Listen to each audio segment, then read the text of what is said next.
Breaking news చూస్తున్నాము. తమిళనాడులో ఘోర రోడ్డు ప్రమాదం చోటు చేసుకుంది. హజ్ యాత్రికుల బస్సు బోల్తా పడడంతో ముందు టైర్ పేలడంతో అదుపు తప్పి ఆ లోయలో పడిపోయింది. బస్సు ప్రమాద సమయంలో బస్సులో 24 మంది ప్రయాణం చేస్తున్నారు.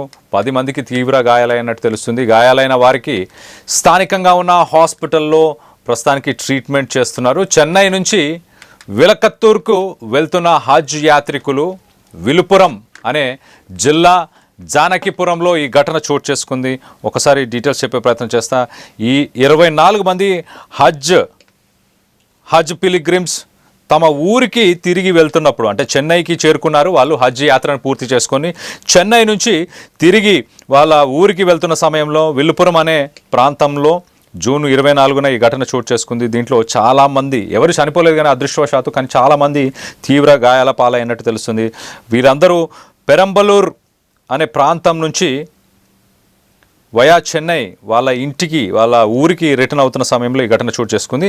ఆ టూరిస్ట్ వెహికల్ ఏదైతే ఉందో అది వలుదరెడ్డి అనే ఒక ప్రాంతం, విలుపురం దగ్గర, ఆ నేషనల్ హైవే దగ్గర ఒక్కసారిగా ముందు ఆ రైట్ సైడ్లో కనిపిస్తున్న టైర్ ఒక్కసారిగా బ్లాస్ట్ అవ్వడంతో ఈ ఘటన చోటు చేసుకుంది. డ్రైవర్ ఒక్కసారిగా ఆ వ్యాన్ కంట్రోల్ తప్పడం, పక్కనే ఉన్న లోయలో తిరిగి పక్కన పడిపోవడం, దాంతో మొత్తానికైతే 10 నుంచి 24 మంది ప్రయాణం చేస్తున్నారు. దీంట్లో 10 నుంచి 24 మందికి గాయాలైనట్టు కూడా తెలుస్తుంది. దీంట్లో చిన్నపిల్లలు ఉన్నారు, అలాగే కొంతమంది పెద్దవాళ్ళు కూడా ఉన్నారు. మొత్తం మీద ఎలాంటి దురదృష్టవ సంఘటన అయితే చోటు చేసుకోలేదు. స్థానికంగా ఉన్న పోలీసులు, ఎమర్జెన్సీ టీమ్స్ వీరందరూ రెస్క్యూ ఆపరేషన్స్ చేస్తూ అక్కడ ఉన్న ప్రయాణికులని ఇమీడియట్గా తరలించే ప్రయత్నం చేశారు. అక్కడికి హుటాహుటిన చేరుకున్నారు.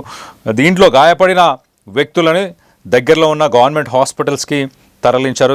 ఒక్కసారిగా హైవే పైన ఈ ఘటన చోటు చేసుకోవడంతో, నేషనల్ హైవే పైన ఒక్కసారిగా దాంట్లో హైవే పైన కొంత ట్రాఫిక్ అంతరాయం కూడా కలిగినట్టు తెలుస్తుంది. రైట్ సైడ్ బాక్స్లో మనం చూస్తున్నాం, ఆ విజువల్గా చూడొచ్చు. పక్కనే కొంత లోయలాగా ఉన్న ప్రాంతంలో ఆ బస్సు ఒక్కసారిగా అక్కడ పడిపోయింది, పల్టీలు కొట్టి మరి పడిపోయినట్టు తెలుస్తుంది.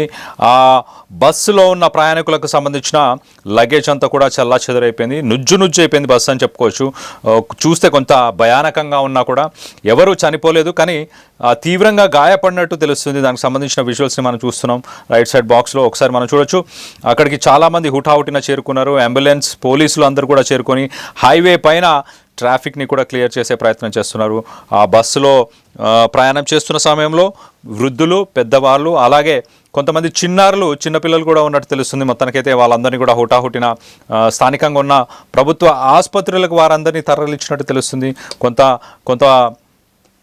కొంతమంది ప్రయాణికులకు ఆరోగ్య పరిస్థితి కొంత సీరియస్గానే ఉన్నట్టు తెలుస్తుంది. దీనికి సంబంధించి ఒక్కసారి మనం ఆ విజువల్స్ని చూడొచ్చు. హజ్ యాత్రని పూర్తి చేసుకొని తిరిగి వెళ్తున్న సమయంలో ఈ ఘటన చోటు చేసుకుంది. ఒక్కసారి ఒకటే ఫ్యామిలీకి మరి సంబంధించిన వ్యక్తుల, ఇతర 2-3 కుటుంబాలకు సంబంధించిన వ్యక్తుల అన్న దానిపై క్లారిటీ రావాల్సి ఉంది. మొత్తం మీద దీనికి సంబంధించి మనం ఆ విజువల్స్లో చూడొచ్చు. నేషనల్ హైవే పరిసర ప్రాంతంలో, నేషనల్ హైవేలోనే ఈ ఘటన చోటు చేసుకోవడంతో కొంత ట్రాఫిక్కి అంతరాయం కలుగుతున్న పరిస్థితులు. 24 మంది హజ్